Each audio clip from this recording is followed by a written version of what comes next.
know, it's a slow process coming to the look of a film, really. You know, I mean, it takes a while. We start off by just discussing the script. It's actually more discussions about the script than it is about the look. You know, it's like, well, do you really need this dialogue, or how do we get from here to here more, you know, more economically? And it's that kind of discussions. And then gradually you start talking about, you know, images. I mean, Denny will gather images, I'll get images, and we'll talk about different things, you know. I mean, I brought up, you know, the photographs of Alex Webb, for instance. I mean, as a photographer, I really admire, but I thought it was kind of pertinent to this film in the sense of his use of colour and the complexity of his compositions. And you can't do that in a movie, really, because he's doing a still photograph. You do it in a movie, it becomes too, you know, almost too busy. But you know, you take images and use them as sort of reference points, you know. Does he work in a more planified or more improvised way? Well, both. I mean, we storyboarded quite a lot, but then sometimes you storyboard a scene and you throw it out the window when you go to shoot it, but you've always got that as a backstay, you know, you've always got the basics worked out. I think it's really good story. I learned this probably more than anybody from the Coen brothers. You know, you storyboard something and it kind of teaches you to sort of focus on the essence of the scene and what that is to you, you know, to alter the film in that particular film. Because a scene in one, you know, particular kind of scene in one film might require a different perspective than the same scene in another movie. So, you know, you kind of work like that. Storyboards are very good for that. So, obviously you shot Alexa, yeah? Yeah, I mean, I think the Alexa at the moment's the best camera out there, yeah.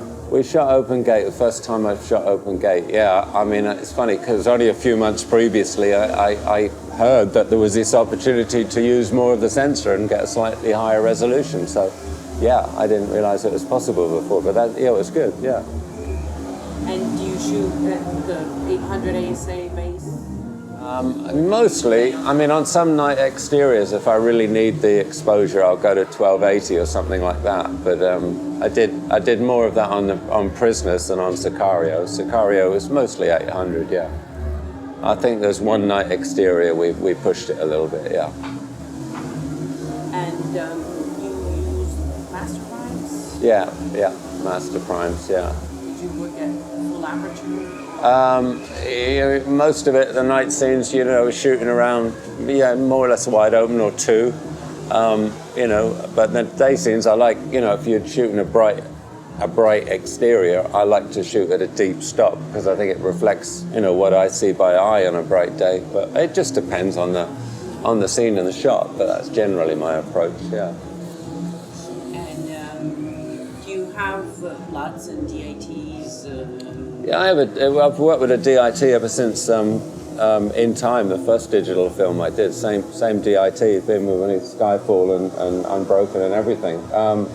We set one LUT. I'm basically using the same LUT we had on Skyfall, and I just adapted a bit. On Prisoners, we just desaturated it a little bit and added a bit of contrast. For this film, we brought up the color a little bit, but that was about all. You know, it was basically the same LUT. Yeah, I don't like messing with it much. You know, I try and do everything I can in the lighting, and I don't like manipulation on the file. I like to keep it just as a one light kind of deal, really. And is that what is used in editorial, or do you grade the dailies a bit more? Well, we have a timer, just as we would with lab timing. Yeah. So, but it's just a consistency thing, because especially on a film like Sicario, you're doing a lot of exterior. We did a lot of twilight scenes, for instance. So, you know, when you're shooting, you start shooting half an hour before the lights go in completely, and then, you know, and you're judging the exposure. I haven't got time to go back and forth and look at a monitor and all that. I don't do that. I just shoot. And so sort of balancing that out, you know, the color changes. Obviously, as it gets darker, the color changes and the whole quality of the light changes. So, you know, we did some balancing on things like that. That's where it really comes. Well, it's very important. Otherwise, the editor's cut is a little bit all over the place. Yeah. The director gets used to images. Yeah, I mean, it's not the case with Denny because he kind of understands it very well. But I like to produce a yeah, dailies that are as close to the final image that I want as possible, you know, yeah.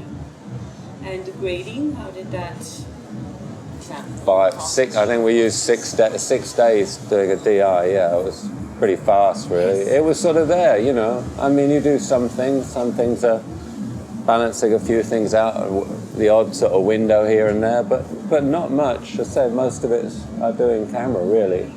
I mean, on some films I spent a lot more than that, but yeah, that was like 6 days, I think, basically.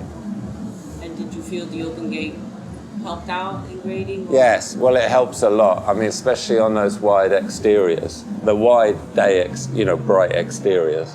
I mean, you're not night work, you're not really noticing it very much. But on the wide day exteriors, you do notice that slight extra quality. And you notice it in a face as well, frankly. I think that the detail in a face is just slightly enhanced, yeah.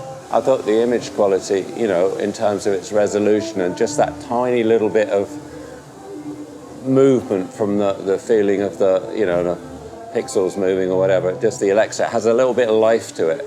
And I think if you go too far, the image becomes lifeless. So I like that bit of texture it has, yeah.